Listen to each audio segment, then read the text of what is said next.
I'm Callie and welcome to Kapowski Reads. And this week I have a plan. I am planning to spend the week reading murder mysteries because I've been in a reading slump and I love murder mysteries. I also love fantasy. They're my two favourite genres, but I think I'm going to focus on murder mystery and just read things that I know I'm gonna enjoy just while I sort of get that joy back and kind of climb my way out of the slump. That's my logic. I am going to be hopefully I might just get through one, but I'm hoping I'll get through more. But if I don't, I will be reading The 450 from Paddington by Agatha Christie, which is a gorgeous, gorgeous cover, and it has really pretty end papers with a train, so that's fun.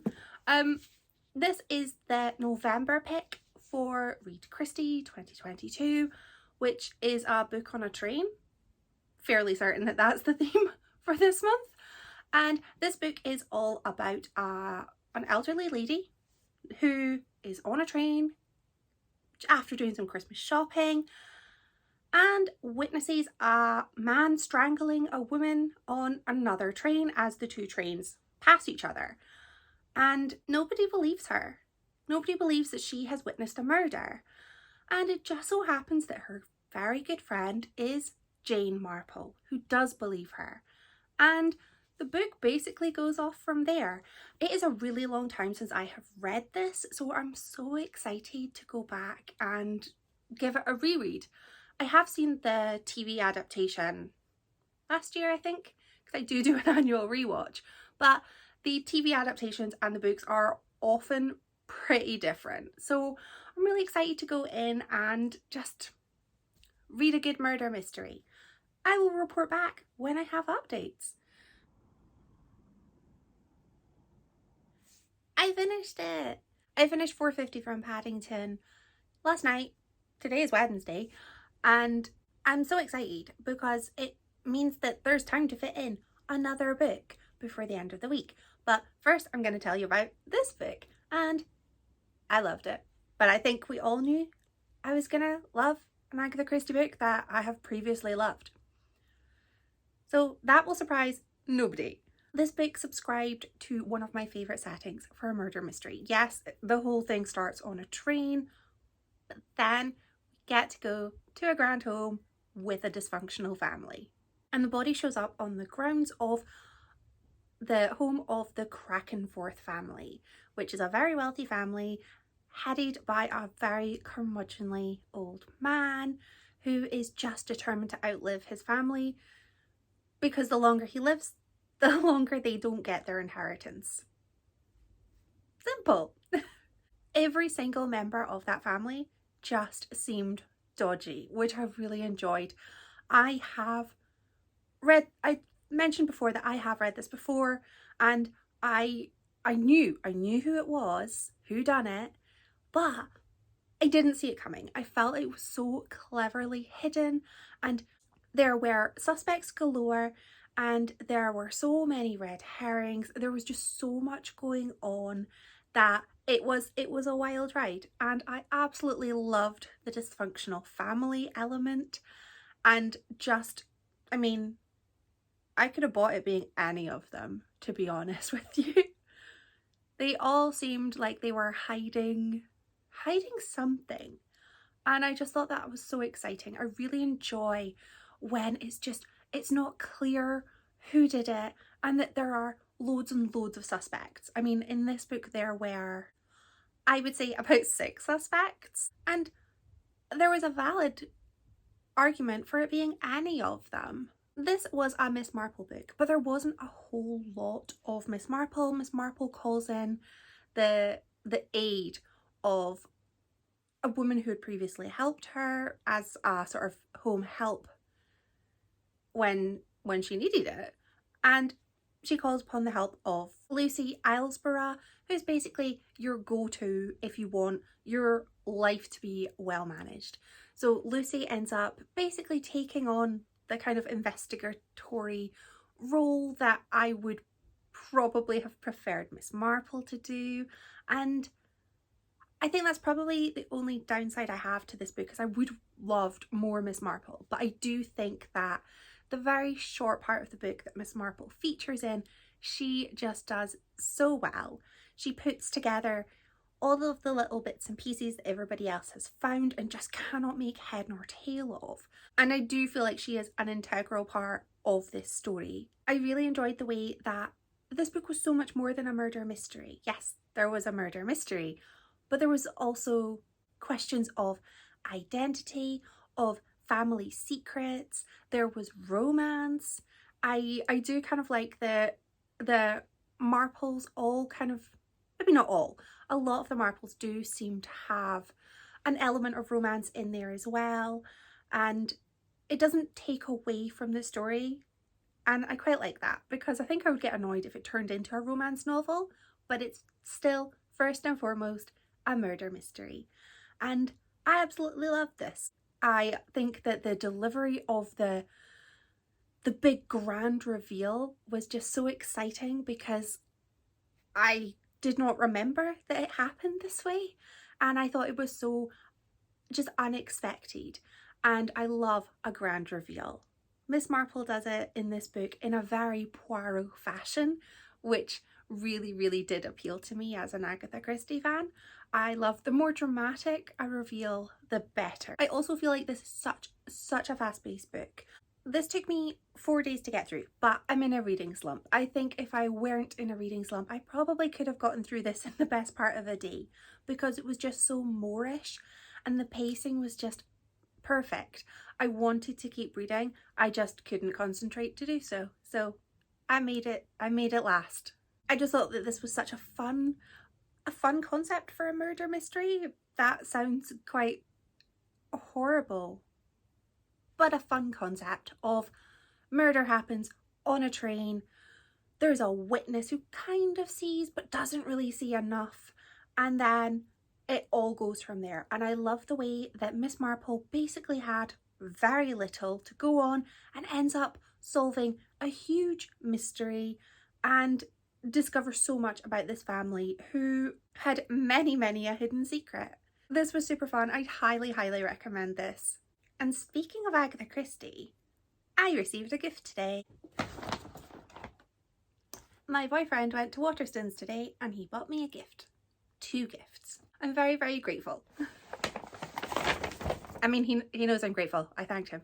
So he got me The Mysterious Affair at Styles. This is 2 new gorgeous hardbacks were released this last week, because I went into town to try and get them and they didn't have them. They had this one today, so he picked this up for me. There's another one which is a red cover and I cannot remember which one it was. I want to say it's maybe Lord Edgware Dies, but I can't remember. Either way, I will be buying it at Christmas for my Office Secret Santa gift to myself. Because I'm working from home, I count my home as my office and I'm doing an Office Secret Santa. It's a good idea with myself. I also got a new mug and it's a Poirot mug, because of course it is. It is the brain, the little grey cells on which one must rely. Absolutely perfect. I'm so excited. So I'm just absolutely delighted to receive those presents on the week where I am just having a week of murder mystery. I am not sure what the next book I'm going to read is. I'm losing my voice, so I'm gonna try and be quick because it's disappearing. Who knows why? So I'm torn between which book I'm going to read next. I have 2 possibilities. 3, because I kind of want to read my new gorgeous hardback. No, I will read the other 2 books that I was hoping to get through first. That's the sensible thing to do. Yes. So I'm between reading A Suspension of Mercy by Patricia Highsmith, which is a reasonably short book. So I feel confident I can get this finished by Saturday so that I can have it posted on Sunday. This book is about, I believe, an author who has written all of these ways of committing a murder, and a murder happens and it very much looks like he did it.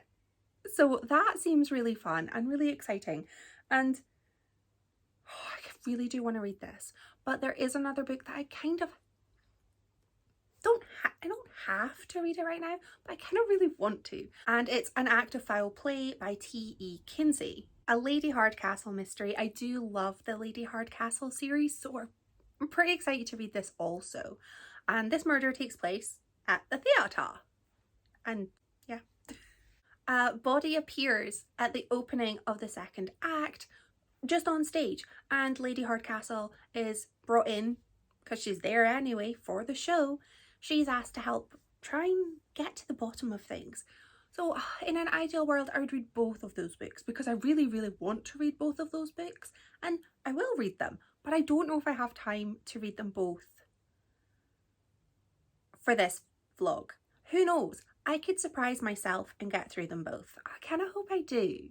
That would be the perfect ending. But my faith in that is kind of small, but let's see what I go with. I have this book on NetGalley, so I have no idea how many pages are in this because I'm sure there's a way to check how many pages are in a NetGalley book, but I haven't found it, mainly because I haven't really looked. So this has a mystery length, although the last Lady Hardcastle mystery books have all been relatively short. I would say about 300 or so pages. That could just be me misremembering things. Wish me luck. I'm going to aim for both of them, but I hope I get at least one. Who knows? Yep. Wish me luck. I have finished book 2 and I'm going to be kind of quick talking about it because there is a storm, not brewing, there is a storm, it's brewed, it's already happening, and it might get picked up by the microphone, it might not, but it's very, very windy right now. So the book that I did end up picking for my book number 2 was A Suspension of Mercy by Patricia Highsmith, and I did not realise before reading this that this author also wrote Strangers on a Train, which I loved, but I haven't read that since I was really little, so I don't know if I would still love it, but I do have fond memories of it. So this book is about a writer of fiction, of thrillers, and his wife goes missing and all the signs point to him, and yeah, it's pretty much about that. I did not like any of the characters in this book at all, but I don't think I'm meant to. I don't feel like I'm supposed to think that Sydney is a sympathetic character. I didn't really mind him getting accused because I didn't like him, so he's a character in a book. I can wish for bad things to happen to him. I suppose the elderly neighbour, Mrs. Lilybanks, she was quite nice. She did seem like she had a secret past that I would have liked to know about, but she was probably the most likeable character in the entire book. Sydney, awful. Alicia, lesser extent of awful, but you know, still not a nice person. This book was very, very clearly split into thirds. So the first third was all about kind of setting the scene, showing the character of Sydney as a very focused on his writing. He was so just desperate to get accepted as a fiction author, as an author who had contributed to a TV show, that he wasn't a nice husband, he wasn't a good friend, he was just an unpleasant and condescending nitwit. I didn't like him. And he was very aggressive and he was an abusive husband. And it shows his relationship with his wife, which is not healthy at all. They've only been married for like a year and a bit. And no, not a very healthy marriage that they have. It's not a partnership at all. And he goes into his spells where he's just in a rage, and Alicia, his wife, goes off. She just goes away, stays with friends, stays with family, and that sort of instantly made me really just want Alicia to get some space and to I didn't want Sydney's stuff to get picked up by publishers. I didn't wish him well. He wasn't a nice guy. But I think it was really important that it just got across how unlikable a character Sydney was, because I don't think the book would have worked so well if Sydney were a sympathetic character or had a shred of just humanity. The book then goes into the meat of the story, which is that Alicia has gone away to escape, get some time away from Sydney, and goes missing. Nobody knows where she is. And I really liked this part. I loved the way that the story mixed together Sydney's sort of imagined fantasy of what had happened to Alicia and reality. So I really enjoyed that. There were some moments that I wasn't super sure what was real and what was in Sydney's imagination, and I thought that that was really interesting. I thought that the way that Sydney reacted to his wife going missing was very in keeping with the character, where he was just so focused on his work that he was completely oblivious to the fact that he looked guilty as sin. Just didn't seem to care that he was looking at, you know, being convicted for murder because his wife was missing, and he just didn't seem to even care, and making jokes, and he seemed like an absolute tool. But I felt like he maintained that character throughout the story. The ending of this book I didn't love as much as the middle. So really loved the middle, beginning and ending. The beginning was too drawn out to really show what the characters really were like. I could have done with a little bit less of that and a little bit more of the ending, because it felt rushed and it did feel like such an elaborate scheme. It felt absolutely completely unrealistic, and there are a lot of moments where you have to kind of suspend reality with this book because some things don't seem that realistic, but the ending for this very much felt like it was too much, and I didn't buy it. So this book was originally published in the 1960s, and I think that that's really important because there were some terms that were used in descriptions that it gave me the ick, and I feel like I like to think that that wouldn't happen if the book were written today. I also think that the plot needed to take place in the past. I don't think it would have worked with a modern day setting. It's so much harder to just disappear. And I thought that that was really interesting to read a book like that. It really reminded me a little bit of the famous story of Agatha Christie and her disappearance, that nobody still we don't know what happened. So I really liked that. I really liked the sort of just going off, disappearing, and nobody knows where you are. I thought that that was just so interesting, and I really wanted to know what happened. I would have liked a little bit more of Alicia, but she wasn't the main character. Sydney was, and Sydney was awful. I would really like to read more books by this author, because while I didn't overly enjoy the beginning and end, I absolutely loved the middle of this book. It kept me sort of guessing what was, you know, I wanted to know what was going to happen. And while I do think that the ending was a bit wild, I did really like the book. So I'd like to read more of the author's work. So it's now Friday, and I'm wondering if I have time to finish off just one more book. Maybe. I'm now 25% through the Lady Hardcastle book that I wanted to read. So maybe I'll get that finished too. Maybe I won't. I really hope I do, because then I'll have 3 books finished and that'll just feel quite nice. I am going to go and see if my bin is still outside, because I heard it fall over. I hope it's there.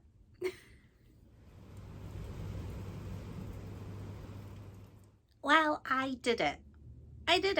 I finished An Act of Foul Play by T.E. Kinsey, which brings me up to 3 books finished this week, and I am frankly pretty delighted with that. So yeah, I'm really happy. I was hopeful that I would get through 2, and I dared to dream of getting through 3, and yay, Yay! Though An Act of Foul Play is, I think, the 9th book in the Lady Hardcastle mystery series, and I really enjoy this series, and I feel like the books are really quick reads. This one takes place after a murder has happened at the theatre, where Lady Hardcastle has gone off with her friends to watch a play for her birthday, and the curtain rises to start the second act, and there's a dead body right there on the stage.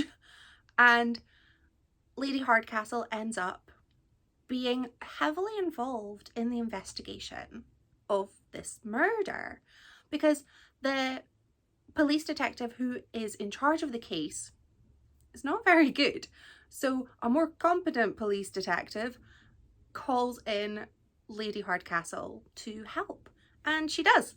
Her helping involves her actually just going undercover, taking on an alias with her lady's maid, and learning more about the acting company and the drama that is going on among the actors to try and find out who done it.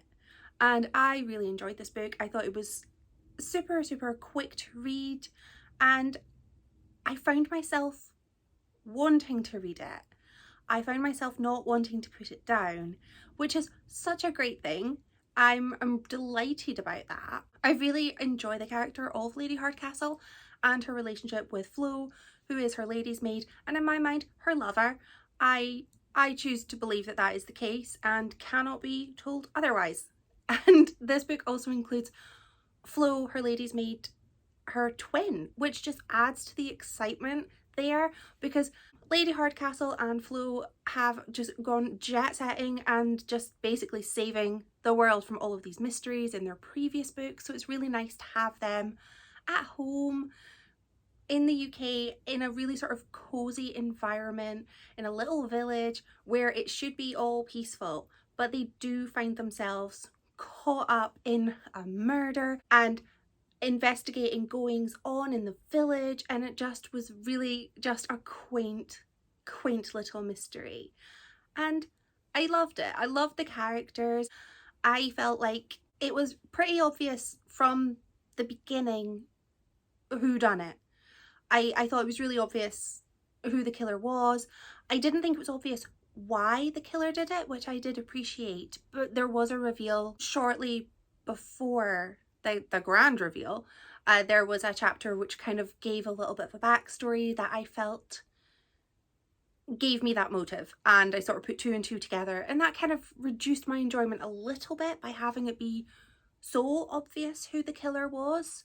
I would have preferred there to have been a little bit more motive, a little more sort of red herrings. That would have been fun for me, but I think that this book was a fun read, and I still enjoyed it, even though I guessed who had committed the crimes. I do think it was quite charming. The 1911 setting and the sort of the character of Lady Hardcastle being very wealthy, very allowed to do certain things that other women would not have been able to do at that time. And I do think that there was a lot of sort of societal commentary, which I very much enjoyed. I thought it was a super fun book. I do enjoy this series. I have enjoyed previous books now, even though I'm not fully up to date, because that's a really bad habit I have with books that maybe don't need to be read sequentially. I sort of dip in and out, and that's what I've done with the Lady Hardcastle, but I'm still super keen to go and read the rest of them because this was fun. It was silly at points. It made me laugh, and I just absolutely love the relationship between the characters in this book. So fun, so enjoyable, and I really enjoyed this book. And I just thought this book was delightful to read. So it gave me what I wanted from a murder mystery, other than, you know, keeping me guessing till the end. I can't get too angry about guessing the ending, because maybe I'm just really smart today. I have my serious black jumper on, so maybe it was just fated that I would guess the ending of the book. I don't feel extra smart today. I feel really tired, but maybe that translates to me being able to guess endings of books. So let's go with that. I have absolutely loved my week of reading murder mysteries. I feel like maybe I'm hopefully kind of nearing the end of my reading slump. I got through 3 books, which is more than I have gotten through in any of the previous few weeks. So I feel like is the end of my slump nigh? I kind of hope so. I've at the very least gotten some enjoyment back in reading, which is all I really wanted. I don't overly care how many books I read. I met my reading goal for the year months ago. So it's not about numbers for me. I mean, it never really is about numbers, but it's just about enjoyment, and I really feel like I enjoyed my books, and I love reading murder mysteries. I just find it so enjoyable, and I do especially prefer my murder mysteries to be historical. I think that that's just because it's what I know, it's what I love, but I would quite like to find some more some more modern murder mysteries. So I'm very much up for any recommendations that anybody has of murder mysteries, even if they're not more modern ones. I can't resist a historical murder mystery. So it's been a good week, and I'm absolutely delighted with my results. I liked all of my books. I had such a good time reading them. I had chuckles, and I was kept guessing at points in each of the books. So I think that that's really, I can only take that as a win. So I'm going to. And now I'm off to go and put up the Christmas tree because we're doing it early, because we are rebels and cannot be stopped. And again, I'm delighted about that. So thank you so much for watching. Bye!